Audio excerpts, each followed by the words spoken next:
muli ang programang diskusyon. Ngayong araw ako pa rin si Freddy Rulluda, ang inyong makakasama sa loob ng isang oras at sa loob ng isa at kalahating oras. Ako nabubulolo tayo kasi may makakasama kasi ako dito mamaya pa sasabihin natin At ngayong araw alam niyo bang napaka-special ang araw ito dahil ito nga binabanggit natin, makakasama natin ang isa sa pinagmamalaking inventor dito sa Cordillera. Maswerte tayo, makakasama natin siya. Siya ay tubong Tublay Benguet. Isa rin siyang matagumpay sa industriya ng pagsasaka. Ipapakilala natin yung kanyang ding imbensyon na ginawat ito sa bansang Thailand. At hindi na natin patatagalin pa. Welcome po sa ating programa Manong Jenver Kimbungan, ang isang inventor ng produktong pag-agrikultura, at masabi nating ito'y magiging kapakipakinabang kapag ginamit sa pananim ng ating mga magsasaka. Dagijay manalon tayo, denggan nyo dahil ibagbagami. Magandang hapon po, Manong Jenver. Kumusta ho kayo? At bumati muna kayo sa ating mga viewers. Magandang hapon po sa ating lahat. Magandang hapon po, Manong Freddy. Yun. Sa mga nanonood, sa mga kasama natin mga ka-farmers, and then andyan din yung aking kapamilya, mga ka-income, agri-marketing, at ang misis ko, nanonood din, na sumusuporta po sa akin. So magandang hapon po sa ating lahat. Ayun. Talaga naman, Okay, so welcome sa ating kauna-unahan nating episode ng program diskusyon, at yung kauna-unahan din natin na naging guest dito sa programang ito. Yung bago yung pagtalakay sa inyong imbensyon, Manong Jenver, alam kong dala-dala ninyo yung tinanggap nyong awards sa Thailand, At ang tawag nito, pakipaliwanag na muna kung saan, kung yung paano ninyo natanggap yung award na yan, at yung kanilang pinagbasihan, kung bakit kayo yung tumanggap ng parangal na yan ay pinagkaloob nga dito sa Thailand, Manong Jenver. So, bago po ang lahat, ako po ay nagpapasalamat sa Filipino Inventor Society. Sila po ang isa pong katuwang natin para makapunta po sa Thailand. So, ang ating produkto ay ang basihan po nila para makakuha po tayo. Isa po sa awardee doon po sa intellectual property o IPTEX sa Thailand noong January 5 to 9, 2026. So, maraming kalahok po dyan. May 24 countries, 800 na participants. So nakita po ng ating mga audience kung gaano o paano makakatulong ang ating produkto na Omega Green, paano makakatulong sa mga ating mga farmers, na ito ay malaking katulungan para gumanda at maging yung kanilang mga ani at yung mga feedback ng ating produkto is talagang maasahan ang ating produkto sa ating pang-agrikultura. Okay, Manong. Pwede ba ipasilip nyo ng konti yung natanggap yung award? Parang ipakita lang ninyo.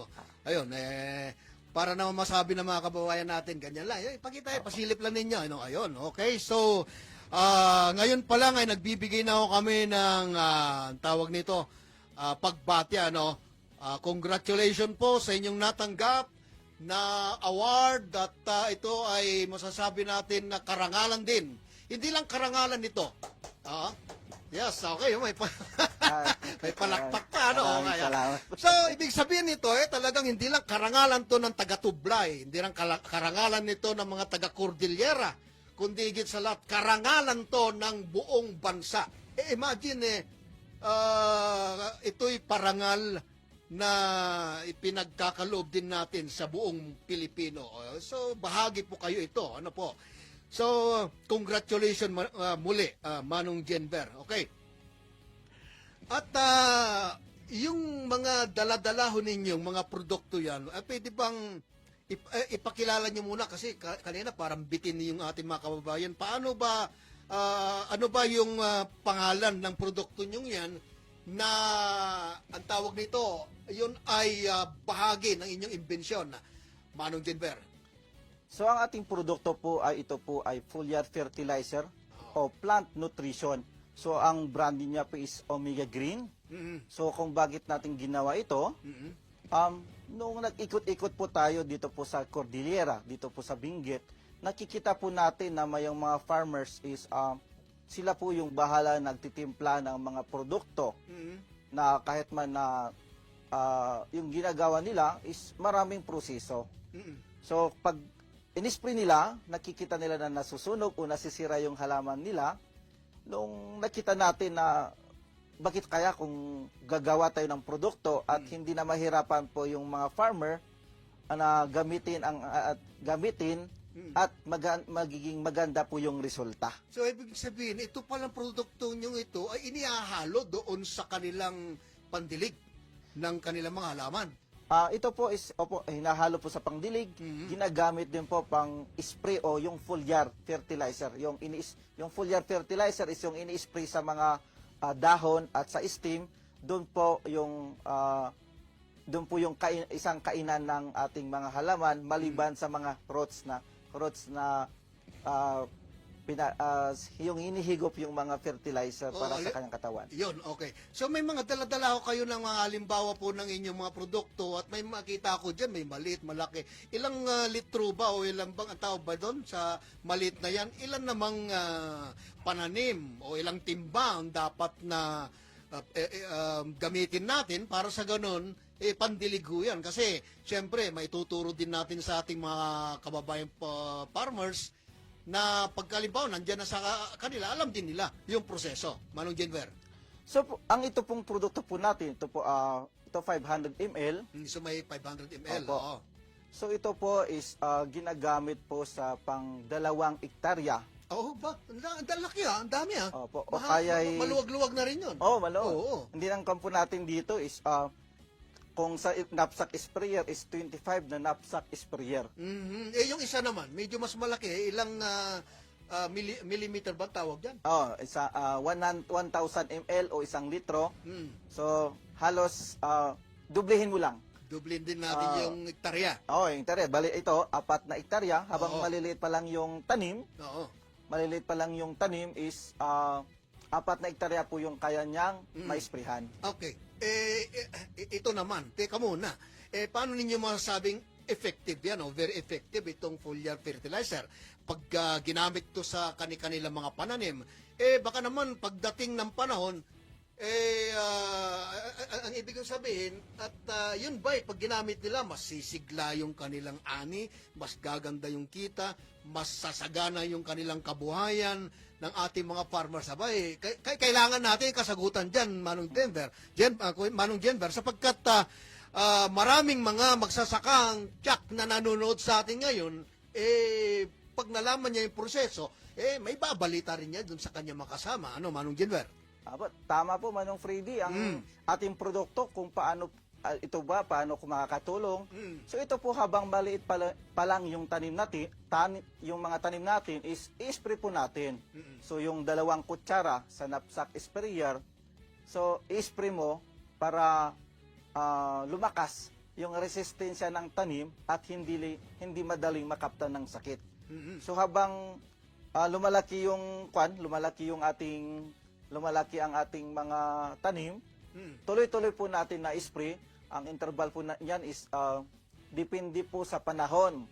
So pag panahon po tag-araw, 7 to 10 days interval. Pag tag-ulan naman is 12 to 15 days interval. So ito po is tumutulong po para mas lalo ngayon mahal ang presyo ng fertilizer, yung mga granules. So nadoble, na triple yung presyo. Kung gumamit ka nitong produkto natin is maliit na lang. Example po sa 1 hektarya na 10 sako ang ginagamit, ngayon pwede mong gawing 7 o bawasan. So yun po ang isang tulong ng ating produkto na Omega Green. So habang namumunga yung yung mga talong, mga beans, pipino, so ini-spray po natin 'yan. Oo. Habang tayo nagkukwentuhan dito, meron ako natanggap na text dito. Ang tanong niya dito, gusto kong subukan yan kung effective nga talaga. Sabi niya, paano masasabi effective? So, gusto niya na masubukan. At itong tinatawag natin na foliar fertilizer, paano daw siya makaka-avail? Saan daw siya mag-order? Paano ba ang pag-order dyan, Manong Jenber? So ang ating produkto ay mag-inquire po kayo sa ating Facebook na Income Agri-Marketing. Yun. Andun po yung kung paano mag-order o mag-inquire at ituturo namin kung paano din gamitin yung produkto para hindi masayang yung pinagbili. So, pwede sa online. Pwede sa online, Oo. opo. Oo. So, ibig sabihin nito, dapat mayroon din siguro tayo ibibigay paglilingkod na cellphone number o meron ba silang dapat kontakin at kayo ba mismo yung talagang kukontakin o meron tayong ang tawag nito talagang anong tawag doon yung kukontakin nilang tao mismo yun ang lalapitan nila para makapa-order ng produkto ninyo, Manong Jenber. So mag-online po sila sa Income Agri-Marketing at kung sa bandang Tarlac. So may tao po kami na ibibigay po yung mga pangalan ninyo at hahanapin po kayo. At pupunta mismo sa inyo. Oo, oo. So, ganito. At alam naman natin na itong mga magsasaka natin dito sa Benguet, napakasipag ang mga yan, Manong Jenber, ano? Tama po. Talagang hindi lang sila nagsisipag para lumaki yung ani nila o kaya gumanda yung ani nila, kundi talagang maibigay nila yung karampatang mga supply sa ating mga merkado. Alam mo naman sa mga trading post natin ang binabagsak, halimbawa dyan sa lugar ninyo, dyan sa may Baptisi, at iba pang mga trading post, kailangan maibigay natin yung supply. At saka isa pa, hindi lang dito sa Benguet at kay mga trading post natin, ang mga merkado natin, binabagsakan na ating mga gulay, maging doon sa mga tinatawag natin nasa Maynila. Pero bago mo sagutin yan, ay magkakaroon muna tayo ng konting break at magbabalik kami. Saglit lamang po, promise ho yan. Ito muna, papasukin natin ang mahalagang paalala.